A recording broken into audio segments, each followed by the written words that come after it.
খোকা গেল ফেঁসে। মাছ চোর শওকত মাছ চোর, ঘুম বাঁধা কাজর শওকত মাছ চোর, মোখালির গাঁজাখোর শওকত মাছ চোর, সকাল সন্ধে রাত ভোর শওকত মাছ চোর।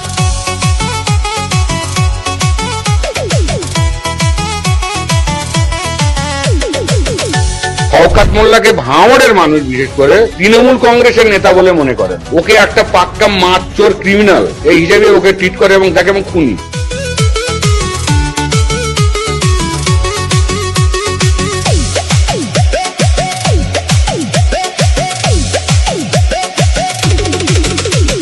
তুই তো বোম মারিস আর বোম বাঁধিস, তোলাবাজির টাকা নিয়ে মধুর হাঁড়ি চেটে, ভোটে হেরে ধর্ণা দেবে কালীঘাটের গেটে।